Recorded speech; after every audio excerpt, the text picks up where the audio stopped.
नमस्कार मित्रांनो, तुला शिकवीन चांगला धडा 23 नोव्हेंबर भागामध्ये चारू म्हणते, हे काय करता? चारूस म्हणतो, लग्न. चारू, मी तुला पहिलं वचन देतो की आपल्यातली दोस्ती कायम राहणार. दुसऱ्या फेरा घेऊन म्हणतो, चारू, तू माझी शक्ती आहेस, तू मला कायम बळ देतेस. मी तुला दुसरं वचन देतो, मी तुला कायम आनंदित ठेवेल. चारू, तू या घरची लक्ष्मी आहेस. तू या घरात आली आणि घरात आनंद आला. कायम ह्या घराची भरभराटी झाली. यापुढे पण असंच घडू दे. कायम तू माझी साथ देऊ दे आणि मी तुझी. अक्षरा म्हणते, नकोय ते औषध. अहो, मला त्याने गुंगी येते. तेवढ्यात दुसरी सिस्टर येते. ती सिस्टर म्हणते, सुलभा सिस्टर, बघा तुमचं पेशंट. ती निघून जाते. सुलभा म्हणते, घ्या हे औषध. आता अक्षरा तिचं औषध फेकते आणि काचेचा ग्लास. तो फुटलेला ग्लास सुलभा बघते. तिला खूप राग येतो. चारू म्हणते, मी तुम्हाला वचन देते, तुमच्या आधी मी मृत्यूला सामोरे जाणार. चारूस म्हणतो, चारू, आता मरणाची भाषा नको. आता मला पुन्हा तुला गमवायचं नाही आहे. आता मला तुझ्याबरोबर जगायचे आणि खूप आनंदात जगायचे. तो कुंकू घेतो आणि तिच्या भांगेत भरतो. सिस्टर म्हणते, काय गे, वेडी झालीस का? तुला एकदा सांगितलेलं कळत नाही? अक्षर म्हणते, मी सांगितलं तुम्हाला, मला नको आहे त्या गोळ्या. ती गोळ्या काय हौस म्हणून नाही देत.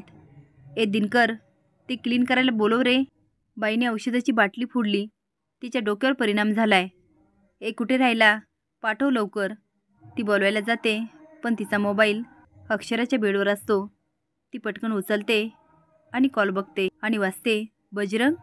आता अक्षरा त्याला पटकन मेसेज करते, उद्या ये. आणि तिच्या मोबाईलमधून डिलीट मारते आणि ती यायच्या पहिले पटकन जसा फोन होता तसा ठेवते. चारू म्हणते, आता मंगळसूत्र पण घालून टाका ना. तो काय, ती मंगळसूत्र मी धनाजीला आणायला सांगते. तो चारू, थांब थांब. ती सांगते ना, घाला ना मंगळसूत्र.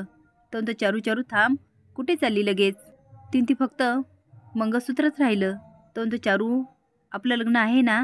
ती लग्न मला बरं वाटव म्हणून केलं. तो हे काय खरं लग्न आहे का? ती माझ्यासाठी आहे खरंच. तो काही पण काय? ती अहो, प्रदक्षिणा झाल्या, कुंकू पण झालं. तो अगं चिडली होती ना म्हणून केलं. ती पण मग झालं ना लग्न? तो उद्या नाही करायचं का मग? चारू म्हणते, ते पण करू. तो चारू, उद्याचा मुहूर्त आहे ना? अगं आजच सगळं केल्यानंतर लोक काय म्हणतील? आपल्याला उद्या सगळ्याच्या साक्षीने सगळ्यांसमोर लग्न करायला छान वाटेल ना? ती मंगळसूत्र घालायला काय हरकत आहे? तो चारू, तुझी समजूत घालण्यासाठी, तुला बरं वाटावं म्हणून मी हे केलं. हे आपलं खरं लग्न नाही आहे. चारू, मला खूप थकवा आला आणि खूप कंटाळा पण आला म्हणून मी अंधारात बसलो होतो. मी जरा रेस्ट करून येऊ? ती चारू तर दारापर्यंत जाते. तिला खूप आनंद होतो. ती पुन्हा मागे येते आणि तिच्या पाया पडते. तो शॉकून म्हणतो, चारू, हे काय केलंस? ती पाया पडले. नवऱ्याचा मान असतो ना तो. तो रागात म्हणतो, चारू, हे तू कधीपासून मानायला लागलीस? ते आतापासून. तो चारू, आपलं ठरलं होतं ना? अगं आपण शिकले सवरलेलो, असलं काही मानत नाही. मध्येच असं तुझ्यामध्ये भुवनेश्वरीचं भूत काय येतं? ती त्यांचं भूत काय येईल? ते अजून जिवंत आहे. तो का, तुला कसं माहिती? ती मग एवढा सहजासहजी हार मानणारी बाई नाही आहे ती. तो ठीक आहे चारू, सगळे तुझी वाट बघत असतील ना, जा तू. आता मात्र चारू आज विचारात पडतो. काचा भरायला एक बाई येते. सिस्टर म्हणते, खरंच ही वेडी झाली. ए बाई, झोप ना आता. अक्षरा म्हणते, सॉरी. सिस्टर म्हणते, आज बाटली फोडली, उद्या अजून काही करशील. वेडी झाली तू, वेडी. आता ती निघून जाते आणि अक्षरा डोकं धरून बसते. तेवढ्यात खाण्यासाठी घेऊन अधिपती आतमध्ये येतो. त्याला बघून अक्षराला खूप आनंद होतो. इकडे बायका चारूला हळदी कुंकू लावतात आणि म्हणतात, आता चुडा तर झाला, आता रुखवत घ्या. चारू म्हणते, रुखवत? तेवढ्यात मोठ्या मोठ्या पाटा डेकोरेट करून येतात. बायका म्हणतात, अहो, हे अक्षराने आधीच केलं होतं. बघितलं, सासूची सगळी हौस केली. अगदी सासूला माहेरवाशीन पण केलं. तेवढ्यात चारू आज खाली येत असतो आणि चारूला सप्तपदी आठवते. तो येतो आणि तिच्या शेजारी बसतो. बायका म्हणतात, आता एकमेकाला भरवा. ते दोघंही भरवतात. अधिपती अक्षराला भरवत असतो. ती बास, माझं पोट भरलं.